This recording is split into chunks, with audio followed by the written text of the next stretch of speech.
धोखा दे सकते हो लोगों को, क्योंकि लोग अंधे हैं, तुम्हारे जैसे ही अंधे। और धोखा तुम दे सकते हो मंदिर में रखी हुई पत्थर की मूर्तियों को।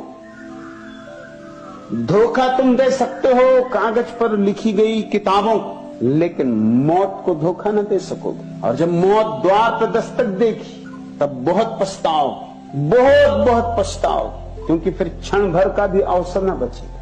कहीं रहीम क्यों मानी है, एक बात पक्की समझ लेना। रहीम कहते कि जब मौत के दूत तुम्हारे द्वार पर खड़े हो जाएंगे तो तुम्हारी धोखाधड़ी की पूजा प्रार्थना को नहीं मानेंगे। मौत को तो केवल वही जीत पाता है जो अपने भीतर के अमृत को जान लेता है, और उसी अमृत का नाम राम।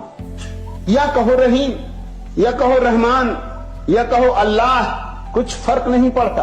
तुम्हारे भीतर जो अमृत छिपा है उसको जिसने जान लिया, फिर मौत उसका कुछ भी नहीं बिगाड़ सकती। यह कसौटी, मौत ही एकमात्र कसौटी, मौत को जो जीतने में समर्थ, मौत जिसका कुछ भी न बिगाड़ पाएगी। शरीर तो जाए, शरीर मिट्टी, तो बीज की मिट्टी तो मिट्टी में समा जाएगी, लेकिन शरीर ही नहीं हो तुम। बीज सिर्फ बीज ही नहीं, उसके भीतर आकाश के फूल भी छिपे। जिसने अपने भीतर के फूल की खिलावट देख ली, जिसने भीतर के कमल को खिलते देख लिया, उस सहस्त्रदल कमल की जिसे आभा मिल गई, फिर मौत उसका कुछ भी नहीं बिगाड़ सकती। मौत उसके पास भी नहीं फटक सकती, बिगाड़ना तो दूर। जिसके भीतर का दिया जल गया, क्या उसके पास अंधेरा आ सकता है? मृत्यु तो अंधकार है। चूंकि तुम्हारा भीतर का दिया नहीं जला है, इसलिए तुम्हें अंधकार घेर लेता है। घेरे ही हुए, दिया जला कि अंधकार गया। इस दिए जलाने को ही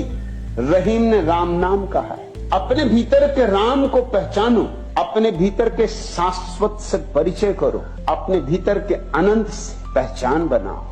और जिसने अपने भीतर के अनंत को जान लिया, कैसे जाना ये गौण, किस विधि से जाना ये बेमानी। तुम यहां आए, तुम ट्रेन से आए, बस से आए, हवाई जहाज से आए, कि पैदल चल के आए, कि रेलगाड़ी में आए, कि बैलगाड़ी में आए, क्या फर्क पड़ता है? तुम आ गए। फर्क इससे पड़ता है अपने भीतर के शाश्वत को जानना है।